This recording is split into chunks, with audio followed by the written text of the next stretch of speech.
Okay, tonight we looked into the right overbind again, thanks to the fantastic approach by Mikkel Mönstedt on responding with long point once you are being overbound. We had to, which we think is taking the understanding of 133 quite a step further. We had to refine a lot of techniques in this respect. Here's what we finally came up with.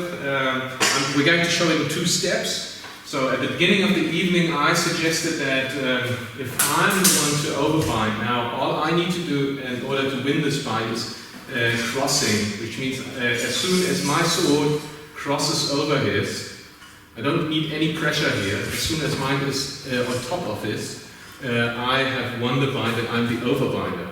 Now, I suggested that I want to bind him down, however, I want to leave my point towards him rather than going down into long point myself. So what I'm not doing is, I'm not binding him down myself. Yeah? Because if I do this, it's really easy for him to counter with a Cavazione or Durchwechsel.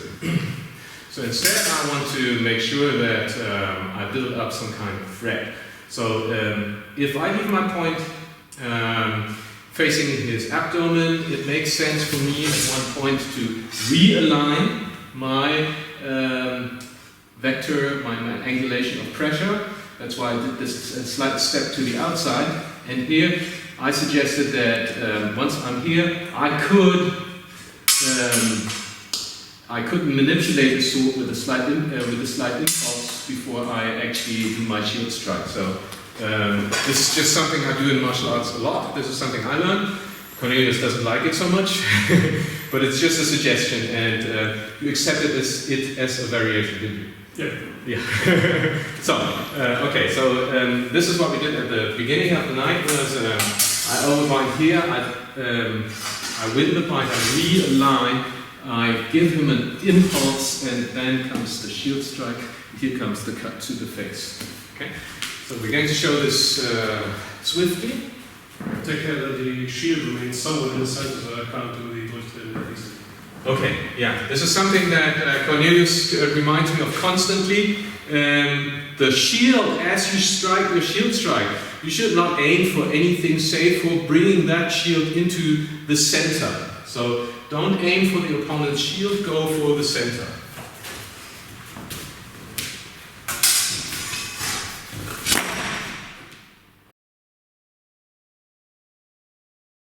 So this does work, and it has the charm that you don't need much force, and martial arts are supposed to be effortless. So instead of using up a lot of effort, you want to create maximum impact, maximum effect with the least effort possible. And to this end, Cornelius, when we were discussing geometry, and I was thinking about, for instance, if somebody overbinds me with a lot of pressure, then I can change geometry, and now I'm the overbinder. While we were discussing things like that, Cornelius came up with a particular aspect to the right overbind, which I like a lot, and you're going to explain it yourself. Okay. Basically, it reminded me of something that Tommaso Leoni, for instance, has said about rapier, how to gain the blade in rapier, where he says, among other things, so you have to be above, but you also need a specific angle. So meaning that if Roland, for instance, like this, has his blade extended quite linear to me, I probably need something of an angle so that I can, if I did a lunge, hit him and his blade would pass me.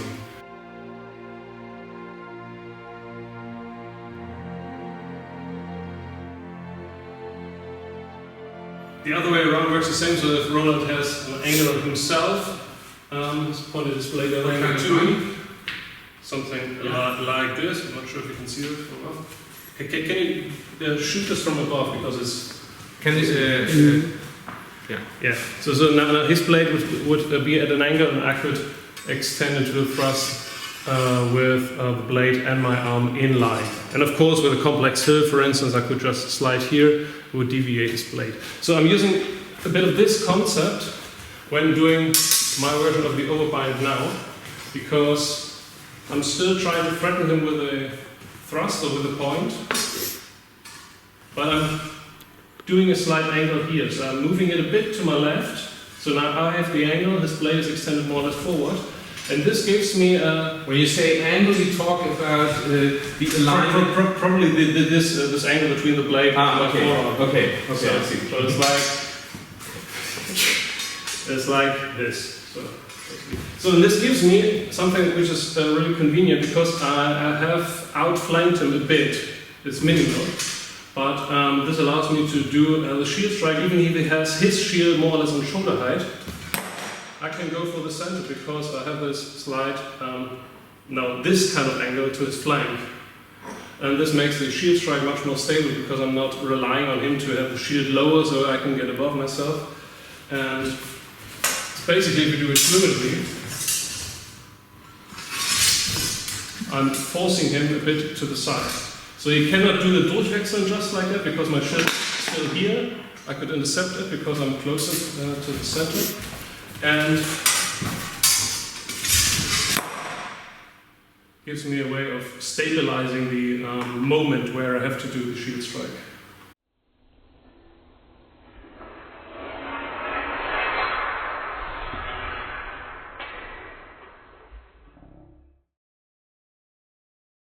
Yeah, I like this very much. It also because it's in line with the tactics that I advocate, namely that any fencing maneuver is about gaining the center. So when you do something with your blade, whatever you do on your way to the opponent from the bind, you want to gain the center. And this is exactly what this maneuver does. So if I overbind Cornelius here, so I'd explain it in a different fashion. I'd say that I bring the bind further to the left. So the center is now here, but I have pressed the bind over here. Okay? And you'll note that my sword hand is lower than my shield hand, which is exactly what we see in 133 all the time.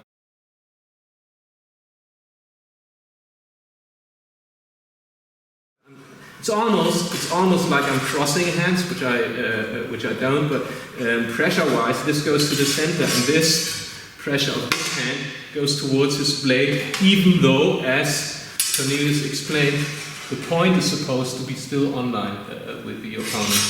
So this is, let's just do it one more time.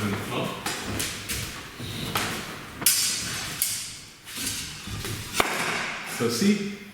Here I get a great line, and what is also very cool is that it leaves the bound party, the shield strike party, in a position that we see in 133 a lot. With earlier versions of the shield strike, we usually had the problem that the overbound party would be in a position like so, for instance. We hardly ever had the situation where the other one was more or less in a long point position. And this is what this does. And it takes the overbind away from a play that goes on, forward on a line, but it takes it into a three-dimensional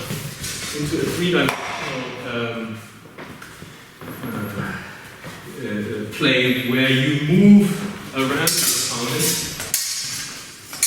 And the start of all this was Miguel's idea to use long point.